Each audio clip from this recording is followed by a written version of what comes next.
froid du matin, vent glacial d'hiver, les ombres dansent, les ombres avancent, forêt d'humains dans un désert, elles chantent à peine dans leur cadence. Que disent-elles, ces proies dociles?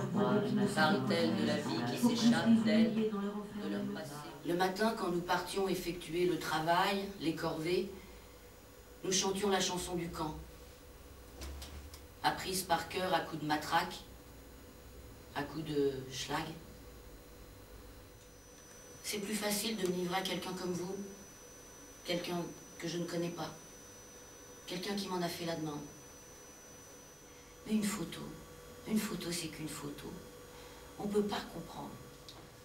Le premier coup que l'on reçoit, peu importe sa force, peu importe son impact, le premier coup est le plus dur à endurer, car il reste incompréhensible.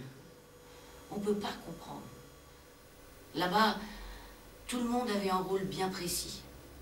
Les SS pour nous détruire, les capots pour nous battre et nous éliminer.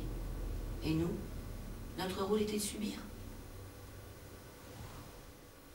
Tout est venu tellement lentement que l'on n'a rien vu venir. Nos vêtements étaient rêches. Ils semblaient peser 1 tonne l'été. L'hiver, ils ne nous protégeaient pas du froid. Le vent les pénétrait et s'infiltrait jusqu'à l'intérieur de nos ventres. Des poules, il y en avait partout, partout.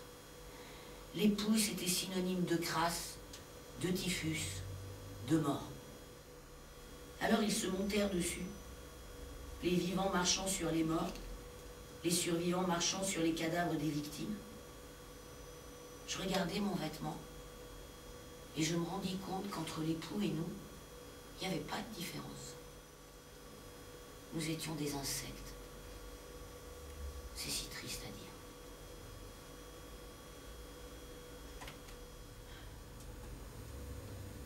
Mon mari, je l'ai rencontré un après-midi d'été dans un jardin public.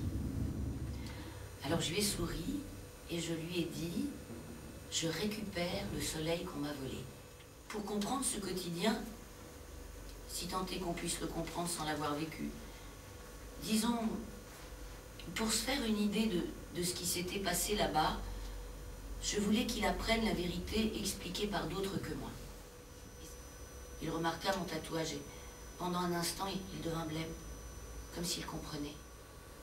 Alors il m'a tendu un mouchoir en me disant qu'il connaissait un teinturier qui pourrait arranger le problème des taches sur mon vêtement. Il m'a dit qu'il fallait que ma peau prenne le soleil, que le soleil était toujours bon. Pour expliquer les camps, il ne faut parler que par image. Les histoires sont trop multiples ou variées. Nous vivions tout le camp d'une manière différente. Chaque pas était un effort surhumain. Notre armée de squelettes s'avançait, quittait le camp sous la voûte noire d'un ciel sans étoiles, d'un ciel en deuil, d'un ciel déjà mort. Il fallait marcher, ne plus penser. C'était un exercice impossible. Je ne pouvais pas ne pas penser. Dès le matin, je pensais à manger. Manger n'importe quoi, mais manger. De la boue. De la boue. Rien que de la boue. Nous n'étions que des numéros, des stucs, des squelettes à éradiquer de la surface de la planète.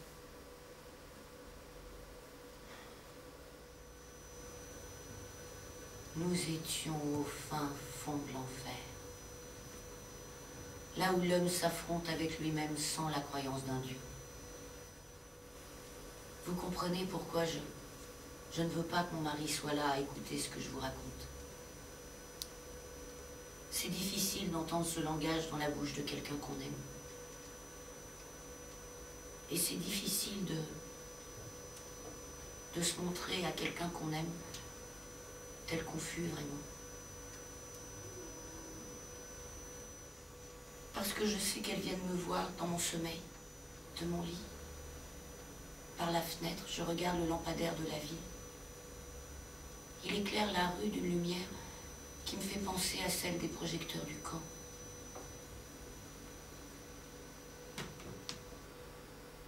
Je les entends, comme je les entendais sur notre chalet. Elles sont toutes là. Qui se souvient de leur nom? Qui se souvient de leur visage? Dites-vous simplement qu'elles auraient aimé vivre. Oui. Qu'elles auraient